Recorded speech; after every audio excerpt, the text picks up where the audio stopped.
Mulai sekarang kita introspeksi diri. Aku mampu nggak sedekah? Kalau mampu, walaupun hanya 1000 keluarkanlah. Itu nanti akan menjadi penyesalan. Setelah berpisah dari jasad akan menjadi penyesalan. Beberapa bulan yang lalu saya marah. Ada orang telepon saya. Orang ibu telepon saya, dia dari Rantau Selatan. Ini Ustaz Fikri, ya. Ini siapa? Saya seorang ibu beranak 1. Dulu saya mualaf. Lalu sekarang ya saya tetap mualaf. Saya dulu nikah sama orang muslim, lalu saya mualaf.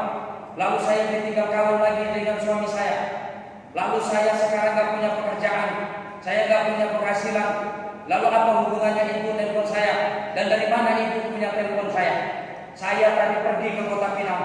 Saya singgah di kantor partai yang besar. Yang saya sebutkan partainya. Dari kantor partai itulah yang saat ini ada kandidat dari partai itu mencalonkan calon bupati. Lalu di beliaulah saya dikasih nomor Ustaz. Katanya kalau mau minta sedekah, coba telepon Ustaz Fikri. Mana tahu ada solusi. Saya emosi, Pak. Kurang ajar ini orang. Padahal dia lebih kaya daripada saya. Mengapa kok diarahkan ke saya pula? Padahal saya marah. Saya bilang, ibu sekarang gimana? Saya sekarang sudah berada di depan pagar pesantren Ustaz, tapi saya tidak bisa masuk. Saya waktu itu masih perjalanan pulang dari Tanjung Murawa. Saya sampai waktu itu masih di tebing tinggi. Saya bilang, ibu nginap saja malam ini. Cari saja di situ penginapan.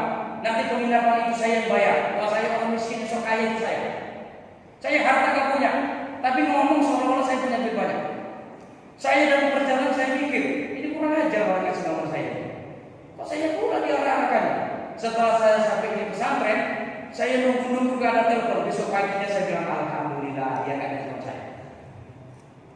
Rupanya malamnya setelah maghrib dia telepon saya, alamat dia telepon saya lagi. Dia telepon Ustaz, saya ibu yang semalam. Saya sekarang tinggal di depan timbangan. Di depan timbangan itu ada grosir, ada di belakangan itu kontrakan. Saya tinggal di situ sambil nunggu informasi dari Ustaz. Lama saya mikir, Pak. Oh, gimana lagi kok enak. Tapi saya mikir, saya nggak punya harta, tapi saya saat itu kan pimpinan pesantren. Masa saya nggak bisa ngambil kebijakan ini? Saya cek uang di bendahara, ada uang segini, ada Ustaz segini. Saya suruh mitra, coba kau cari dulu ibu ini di belakang timbangan. Saya suruh lagi Ustazah tua, cek dulu ibu ini. Setelah mitra ngecek, planning ngecek, ibu itu ngecek memang benar ini Ustaz. Dia mau pergi kemana? Mau pergi ke Surabaya, mau ketemu tak siapa mau ketemunya. Ada pemilihnya agar anak saya bisa sekolah di sana. Anaknya punya kelebihan khusus, praktik dia aktif aja anaknya. Saya bilang berapa butuh biaya ke sana? Sekian juta Ustaz. Saya bilang sama bendahara yang datang sana kuantar dia. Yang saya kuantarkan kan ayat ini, hadis ini. Saya punya kekuasaan, bisa kok saya instruksikan. Jangan sampai nanti saya mati ini jadi penyesalan. Setelah dia berangkat, terima kasih Ustaz segala-galanya. Ini semua saya ingin jumpa sama Ustaz, saya gak mau jumpa. Saya gak mau jumpa sama ibu. Sebab ibu wanita, saya bilang kan gak ada lagi saya. Saya udah tua, lalu Ustaz bukan masalah tuanya. Saya bilang udahlah, ibu hati-hati berangkat. Ibu nanti kalau sudah naik bus bilang sama saya bisa apa? Nanti ibu kalau sampai di Surabaya ibu bilang sama saya. Yang saya takutkan nanti kalau saya mati itu menjadi penyesalan. Maka saya berjuang. Saya tidak punya harta, tapi penuntut saya dan suara saya didengarkan. Tidak lama kemudian ada di medsos itu ada informasi orang bunuh sering di Poncol. Mamanya itu ya rumahnya sederhana. Maaf kalau hebatin, mama rumahnya di situ paling nggak layak. Rumahnya masih dari papa, ibu itu janda. Kerjaan sehari-harinya mencari satu biji sawit. Dia punya anak 1. Bapaknya pergi waktu anak ini lahir. Pergi kemana? Kawin lagi dan kawin lagi. Berjuanglah ibu ini untuk membesarkan anak ini dan mencari satu biji. Anak ini disekolahkanlah di Pondok Hafiz Pekanbaru. Tamat tahun ini, testing ke Sudan, ke Afrika Selatan, lulus lulus beasiswa. Bayangin itu.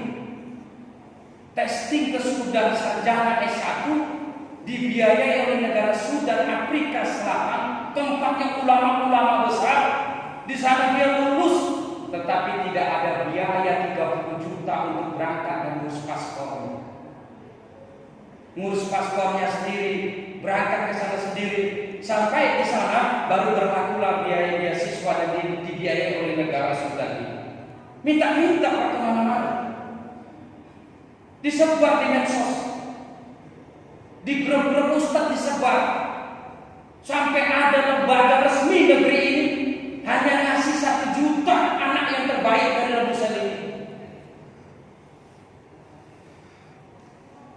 Petinggi-petinggi negeri ini dikumpulkannya ngemis dari pintu ke pintu, hanya mendapat 3 juta, 4 juta, 26 juta lagi dari mana?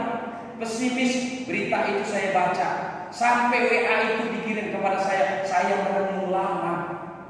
Saya ingin menolong tapi saya tidak punya duit. Tapi kalau saya tidak menolong, ini nanti mati bahkan menjadi penyesalan buat saya. Saya chatting Pak Andri.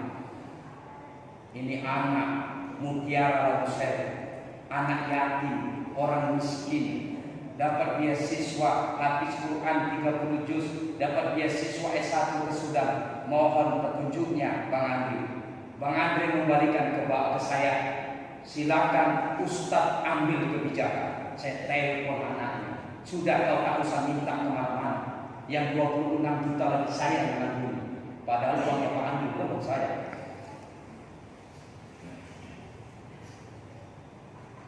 Itu yang saya takutkan. Berjuang saya. Saya bilang udahlah kau, namanya Dini Andriani, kau udah nanti aja, tak usah kau minta kemana-mana. Kau murojaah hafalan Al-Quran jangan sampai hilang. Yang 26 juta itu biar aku yang berjuang. Karena itu saya sampaikan 26 juta itu kapan kau minta transfer? Ku transfer. Kehidupan orang miskin so kaya itu saya. Beberapa 1 tahun yang lalu ada anak negeri Rabuser ini tergeletak kena kanker otak di Blok Sono, sumut tergeletak. Sudah dibawa ke rumah sakit umum, katanya rumah sakit tak sanggup menangani itu. Bapaknya pergi meninggalkan dia. Dia hidup bersama mamanya dan numpang di rumah kakeknya. Banyak orang datang menawarkan jasa, apalagi saat itu musimnya caleg, semua mengaku biar aku. Tapi anak itu tetap tergeletak di situ. Sampai ke saya berita itu. Saya kumpulkan ustaz-ustaz se-Rabuser. Saya minta pendapat bagaimana ini bisa kita tolong. Tak ada solusi Pak. Tak ada solusi. Akhirnya saya kumpul dengan orang-orang penembak, yaitu Perbaki, Persatuan Penembak Indonesia. Kumpul saya di Kota Pinang. Orang-orang menembak. Orang yang kadang sholat, ada yang kadang mungkin gak sholat, kumpul kita di situ membahas itu. Malam itu juga saya berangkat bersama ketua 2 Perbaki Labuan Batu Selatan, langsung datang ke rumah. Begitu melihat itu, ketua Perbaki 2 itu menangis menetes air mata. Dia angkat telepon, dia telepon di Istana Labuan Batu Selatan, menceritakan ini kondisinya bagaimana. Ini rakyat generasi Labuan Batu Selatan. Mengapa tidak diselamatkan dan tidak diobatkan? Beberapa jam Pak datang ambulan dari rumah sakit. Mengangkatnya dikawal terus sampai ke rumah sakit. Butuh biaya berapa biar kami yang berjuang. Takutnya nanti saya ikut berjuang di situ. Takutnya nanti ini berita ini sudah sampai ke saya. Apakah sekali saya hanya mau berdoa? Saya punya teman, saya punya kolega. Saya punya teman orang-orang kaya yang bisa saya sampaikan berita itu, dan saya sampaikan nasihat akan mengalirkan dananya. Saat itu berangkat semuanya. Tiba-tiba ada yang berjuang menguruskan BPJS-nya, lalu diralihkan ke Medan. Alhamdulillah sekarang sudah pulang. Tetapi karena telat mungkin pengobatannya dan penanganannya, matanya sudah tidak bisa melihat lagi, walaupun dia bisa sembuh dan berjalan lagi. Perjuangan ini. Apakah kita sedekah harus dengan harta? Bisa dengan doa, bisa dengan ide-ide kita. Supaya nanti kita di akhir hayat jangan kita menyesal kita dulu diberikan berita itu. Mengapa kau tak ambil kesempatan itu? Padahal itu pahalanya besar. Kita berjuang semampu kita. Ini yang perlu kita ingat pada 10 Muharram ini. Jangan sampai nanti di akhir hayat kita yang seharusnya mampu sedekah, tapi kita tidak mau bersedekah.